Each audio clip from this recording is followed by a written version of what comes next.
పోలీసులకి mental తెప్పిస్తున్న mental Krishna అదేంటి కొత్త పేరు అనుకుంటున్నారు? లేదు లేదు, ఆయనకి ఒక సినిమాలో ఆయనకున్న పేరే. ఇప్పుడు దాన్ని ఆయన నిజం చేస్తున్నారు అనమాట. పోలీసులకే మతిపోయే విధంగా ప్రతిదానికి అవునా రాజా, ఐ లవ్ యూ రాజా అంటూ కావాలనే వాళ్ళని ఇంకా ఇంకా కోపంకి అయితే తీసుకొస్తున్నామండి. అసలు ఆయన ఏమేమి మాట్లాడుతున్నారు, ఆయనకి మళ్ళీ ఏమైంది అంటే ఎప్పుడైతే పోలీసులు ఆయన అరెస్ట్ చేయడానికి హైదరాబాద్కి వచ్చారో అప్పటి నుంచే ఈ టార్చర్ అనేది ఆయన స్టార్ట్ చేశాడు. సో ఇక్కడ ఆయన అరెస్ట్ చేయడానికి వచ్చినప్పుడు కూడా దాదాపు ఒక అర్ధగంట నుంచి గంట పాటు మొత్తం కూడా చాలా అంటే నేను రాను, నాకు అది ఉంది ఇది ఉంది ఇట్లా రకరకాలుగా హింస పెట్టాడంట. అయినప్పటికీ కూడా పోలీసులు ఏ మాత్రం కూడా వినకుండా నాకు ఆరోగ్య సమస్యలు ఉన్నాయి, నాకు ఫీవర్గా ఉంది, ఎన్ని మాటలు చెప్పినప్పటికీ కూడా ఆయన్ని అక్కడ నుంచి తీసుకొచ్చారు. అక్కడ వైద్య పరీక్షలు చేయిస్తే తెలియంది ఏంటి, అసలు ఆయనకి ఎలాంటి సమస్యలు కూడా లేవు, ఆయన కంప్లీట్గా ఆరోగ్యంగానే ఉన్నాడు. కాకపోతే జస్ట్ వాళ్ళ నుంచి తప్పించుకోవడానికి ఇవన్నీ కూడా చెప్పాడు. అయితే అక్కడ పోలీస్ స్టేషన్ నుంచి కోర్టుకి వెళ్ళడం, అక్కడ వాదన తర్వాత రిమాండ్ విధించడం ఇదంతా కూడా జరిగిపోయింది. సో ఇప్పుడు ఆ రిమాండ్లో అక్కడ పోలీసులు అడిగే ప్రతి ఒక్క ప్రశ్న కూడా పోసాని కృష్ణమురళి ఏం సమాధానం చెప్పాడో, ఆయన చెప్పిన సమాధానాలు వింటే అంటే తెలుసుకోవడానికి చాలామంది ప్రజలు ఆసక్తికరంగా ఎదురు చూస్తున్నారు. ఎందుకంటే ఆయన మాట్లాడిన మాటలన్నీ కూడా అసలు ఎంత విధంగా అంటే చిన్న పిల్లాన్ని కూడా ప్రభావితం చేసేటటువంటి మాటలు, రెండు వర్గాల్ని కానీ కులాల్ని కానీ మతాల్ని కానీ విద్వేషాలు అంటే వాళ్ళని రెచ్చగొట్టి మరీ పోటాడుకునే విధంగా ఆయన మాట్లాడిన మాటలు కావచ్చు.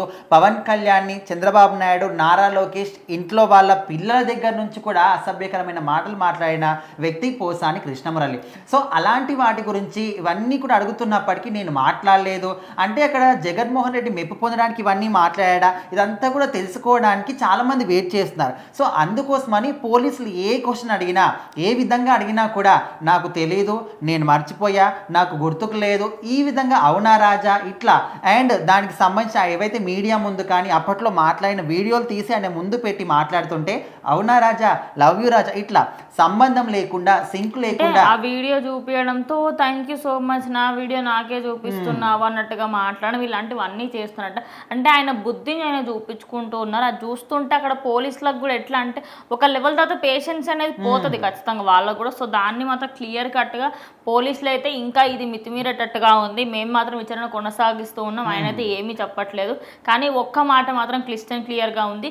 అదేంటి అంటే ఆయనకి సంబంధించి ఏవైతే మాటలు మాట్లాడారు అది వైఎస్ఆర్సీపీ మెప్పు పొందడానికే మాట్లాడానని అయితే అదొక మాట చెప్పుకొస్తారు. అంటే వాళ్ళు అక్కడ ఏ క్వశ్చన్ అడిగినా కూడా ఆయన చెప్తే సమాధానం వింటుంటే ఓకే ఈయన ఖచ్చితంగా కావాలని ఇదంతా కూడా చేస్తున్నాడు, ఎవరో ఖచ్చితంగా వెనకాల నుంచి నాకు ధైర్యం ఇస్తున్నారు, అందుకోసమనే స్టిల్ అరెస్ట్ చేసినప్పటికీ కూడా ఇంత ధైర్యంగా మాట్లాడుతున్నారు. అంటే ఏ క్వశ్చన్ అడిగినా కూడా నేను మర్చిపోయా, నాకు గుర్తుకు లేదు, ఈ విధంగా ఏదో సినిమాలో డైలాగ్ ఉంటుంది నాకు తెలియదు, మర్చిపోయా, గుర్తుకు లేదని. సో ఈ విధంగా రిపీటెడ్ మోడ్లో ఏ క్వశ్చన్ అడిగినా కూడా ఇదే ఆన్సర్, ఓకే ఇట్లా చెప్తలేడని ఆయన మాట్లాడిన వీడియోలే ఆయనకే చూపిస్తే అవునా రాజా, థ్యాంక్ యూ, లవ్ యూ రాజా ఇట్లా ఆయన స్టైల్లో ఆయన ఏ విధంగా అయితే సినిమాలో మెంటల్ కృష్ణ అన్నారో ఆ మెంటల్ కృష్ణకు తగ్గట్టుగా రియల్ లైఫ్లో కూడా ప్రూవ్ చేసుకుంటున్నాడు.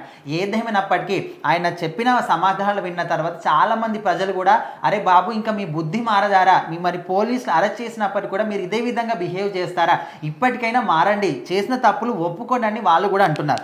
మరి ముందు ఏం జరుగుతుంది, ఇప్పటికైతే రిమాండ్లో ఉన్నారు, మరి ఇంకా రిమాండ్లో తర్వాత ఇలాంటి సంబంధాలు బయటికి వస్తాయి. ఇంకా ఆయన చెప్పింది వినకపోతే సమాధానాలు చెప్పకపోతే వాళ్ళు వేరే రకంగా కూడా చెప్పిస్తారు. చూడాలి మరి ఏం జరుగుతుందని.